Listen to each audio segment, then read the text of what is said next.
Salut, c'est Elliot et bienvenue dans cette nouvelle vidéo où je vais partager avec toi mon processus type avant de prendre un trade sur le marché sur lequel je me suis spécialisé, qui est le Forex, soit le marché des devises. Alors cette vidéo vient un petit peu en réponse à une des questions qu'on me pose le plus, qui est Elliot, c'est quoi ta stratégie de trading? Alors je pense que tu peux comprendre que c'est un petit peu compliqué d'expliquer en 30 secondes quelle est la stratégie de trading, tout simplement parce que c'est pas aussi simple que beaucoup de personnes veulent te le faire croire. C'est pas tu prends trois indicateurs, tu fais la somme des trois indicateurs, si c'est ça tu achètes, si c'est ça tu revends. C'est pas tu demandes quoi acheter à ChatGPT, ChatGPT fait tout le travail, toi t'as rien à faire et puis tu es là, tu fais ton argent en tant que trader. Il faut bien que tu comprennes que le trading c'est un jeu à somme nulle, c'est-à-dire qu'il y a des perdants, il y a des gagnants. Penses-tu sincèrement que les gagnants sont ceux qui sont là un petit peu à rien faire, à avoir des méthodes miracles, des stratégies ultra simplistes et sont capables de générer des gros revenus du marché des devises? Non, clairement pas. Mais bref, dans cette vidéo, je vais quand même te résumer en fait mon processus avant de prendre une position de manière étape par étape. Et ce processus, je dirais que c'est vraiment le processus type de la plupart de mes positions, même si parfois il y a des variations et ces variations de manière générale viennent en fonction du marché et en fonction de la situation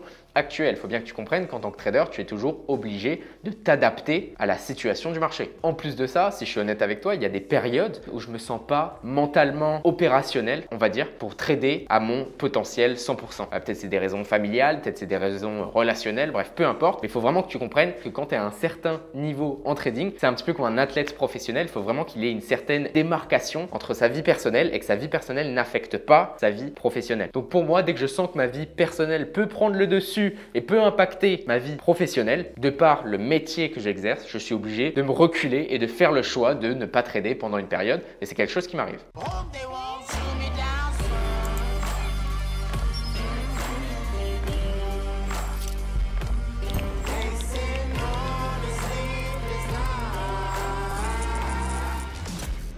Alors comme tu peux voir ici, je t'ai mis en fait la timeline avant de prendre une position et j'ai pu la séparer en 7 étapes clés par lesquelles je passe avant de prendre une position. Donc on va les regarder une après les autres. Alors la première étape, la première chose que je vais faire avant même de songer à une potentielle position, c'est évidemment de trouver les directions. Et pour ce faire, je vais toujours utiliser l'analyse fondamentale, c'est-à-dire comprendre l'économie, comprendre la politique monétaire adoptée par cette économie spécifique que je serai en train d'étudier, les relations géopolitiques, les relations aussi de commerce avec d'autres pays, tout ce qui pourrait influencer ces devises d'un point de vue macroéconomique. Au bout du compte, le trading, c'est pas de l'entrepreneuriat, c'est pas du business, c'est de la finance. Donc les devises ne bougent pas à la hausse ou à la baisse juste pour des raisons géométriques ou je sais pas trop quoi. Derrière, si on regarde vraiment dans l'histoire et on regarde le prix de l'or, le prix de différentes commodités, le prix de l'euro, le prix du dollar, le prix du yen japonais, le prix des actions, le prix des obligations. Tous ces marchés-là bougent au bout du compte pour des raisons fondamentales. Et donc, je vais chercher une direction à cause de triggers, à cause de raisons fondamentales. Donc, pour ce faire, j'ai évidemment un process, une régularité que je suis tous les jours. Ok,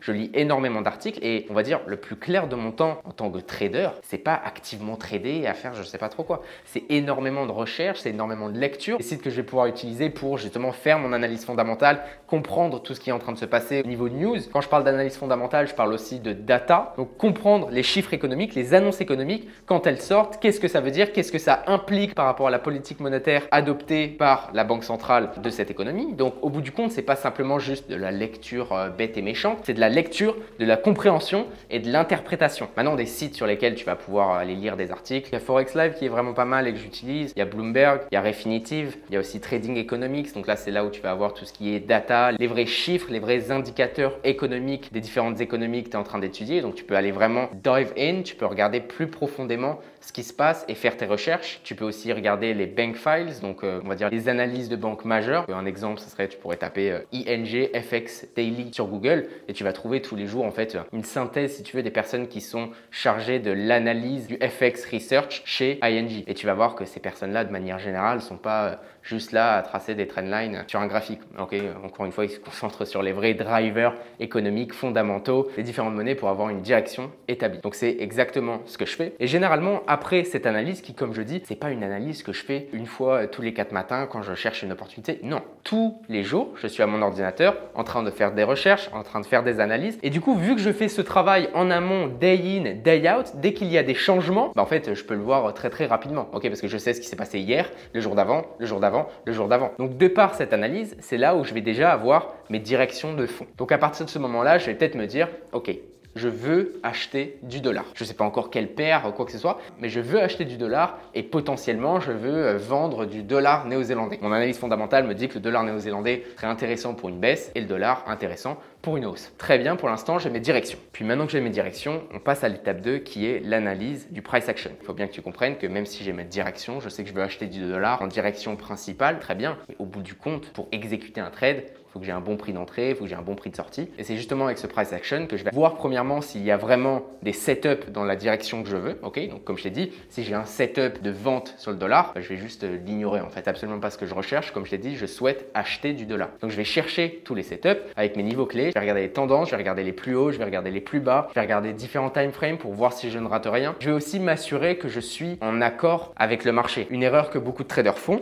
c'est qu'on est par exemple dans un marché où on est carrément en range. Ok, c'est peut-être parce qu'il y a une annonce due dans 4 jours, donc tous les investisseurs sont dans l'attente de cette annonce. Il faut bien que tu te mettes dans la tête de tous les plus gros traders et investisseurs. Personne va prendre des gros risques et donc pousser une certaine monnaie quand il y a une annonce qui va sortir dans 4 jours, tout le monde l'attend. Bon, bah tout le monde va être dans l'attente, on va être dans cette situation-là de range. Donc, si dans cette situation de range, toi, tu essayes de prendre des trades en breakout, ok, et en gros d'acheter à des prix hauts, c'est pas forcément le meilleur deal. Donc encore une fois, là, dans mon analyse de price action, je vais m'assurer que je suis dans la direction du marché. Et encore une fois, comme je t'ai dit, avec ce price action, je vais essayer de trouver des bons points d'entrée, des bonnes exécutions en termes de prix dans la direction que j'ai qui est fondamentale, mais je vais aussi chercher des bonnes exécutions de sortie, donc des bons placements de stop loss et des bons placements de target, sans me préoccuper pour l'instant de tout ce qui est risque-reward, etc. Non, ok. Et au passage, parfois, ça peut m'arriver d'avoir une direction fondamentale. J'aimerais par exemple acheter le dollar et après avoir fait mon analyse de price action, bah, je trouve aucun setup pour acheter le dollar. Et bah, c'est ok. Juste, j'ai la direction de fond, c'est bien, mais j'arrive pas à trouver une bonne exécution.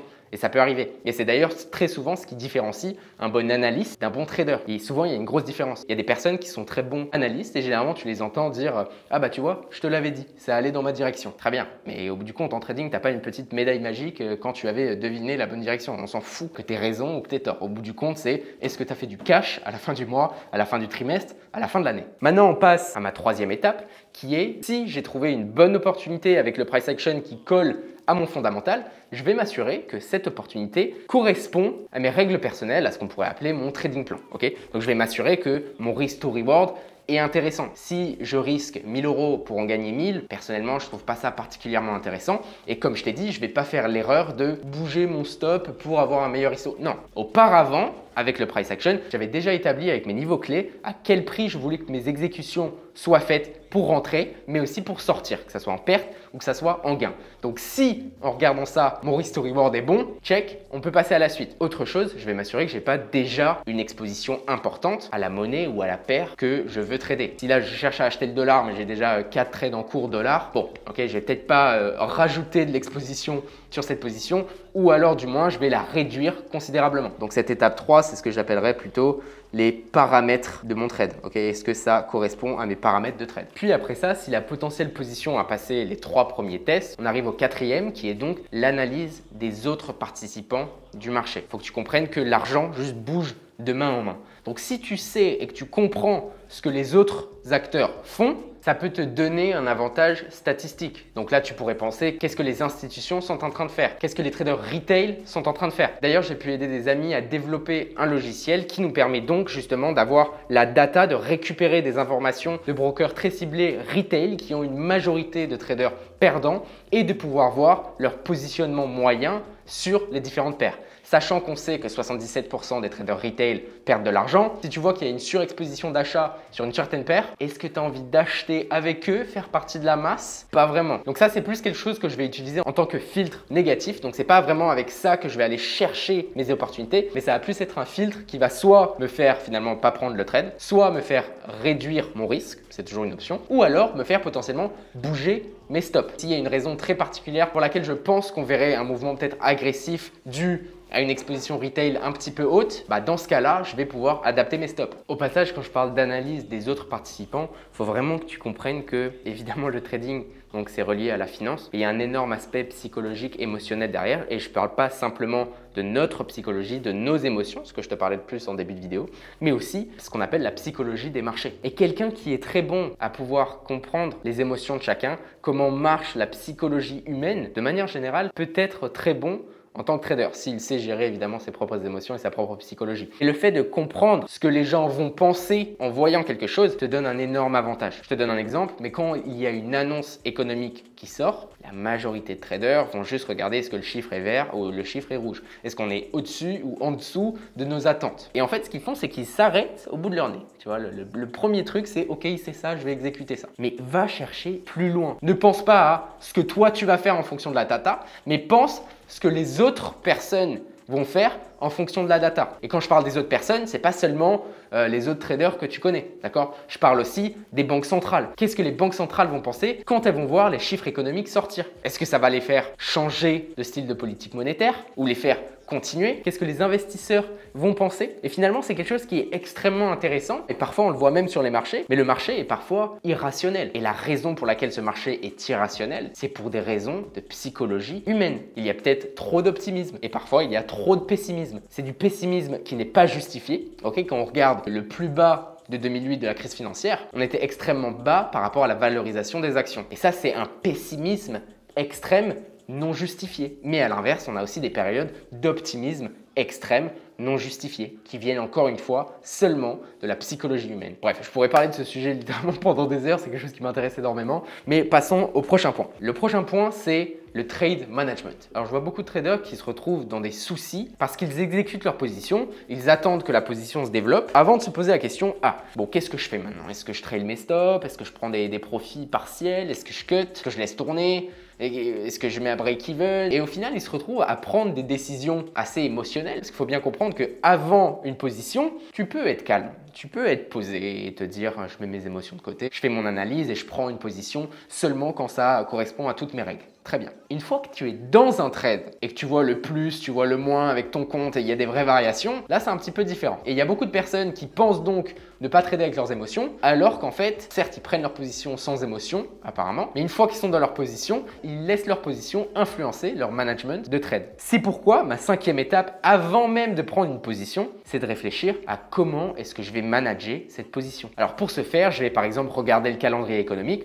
et voir les annonces qui vont sortir dans les jours qui arrivent. Donc premièrement, je sais quel va être mon holding period plus ou moins. Est-ce que c'est une position que je compte garder 24 heures ou est-ce que c'est une position que je pense je vais devoir garder entre 8 et 10 jours? Je vais donc regarder les annonces économiques qui viennent et quand ces annonces économiques viennent, comment est-ce que je vais gérer mon trade? Ça, j'y pense déjà. Je regarde en fonction des jours. Je sais qu'on est par exemple mercredi soir. Alors si j'exécute une position de mercredi soir, qu'est-ce que je vais faire vendredi soir? Est-ce que je la laisse pendant le week-end? Est-ce que je la clôture? Tout ça, je le sais avant même de prendre la position. J'ai mes attentes sur le type de mouvement auquel je m'attends. Est-ce que j'essaye de trader une impulsion? Auquel cas, évidemment, je vais avoir un management assez agressif. Parce que ce à quoi je m'attends, c'est une impulsion. D'accord? Donc, si on voit le prix monter, je vais trailer mes stops agressivement parce que de mes recherches, de mes analyses, de ce que je pense, si on revient corriger, c'est que mon idée globale d'une impulsion de 1,5% n'était juste pas bonne. Si à l'inverse, je m'attends à un mouvement lent et progressif jusqu'à mes targets, je vais laisser de la place à la position. Mais ça, je le sais avant même de prendre la position. Donc, je suis jamais dans une situation où je me dis, putain, est-ce que je mets mon stop à break-even? Est-ce que je prends des profits partiels? Qu'est-ce que je fais? Est-ce que je clôture? Jamais. Maintenant, mon avant-dernière étape, donc la 6e étape avant d'exécuter une position, c'est que je réfléchis à toutes les choses qui pourraient venir me détruire mon trade. Et j'essaye de trouver des potentielles solutions. La raison pour laquelle je fais ça, c'est que c'est quelque chose que je te dis extrêmement souvent. Parce que pour moi, un très bon trader, c'est un trader qui ne fuck up pas. Combien de personnes je vois faire du x8 de leur compte en un mois et tout perdre le mois d'après? Et eux, dans leur tête, ils se disent « j'ai fait x8, mais après j'ai perdu ».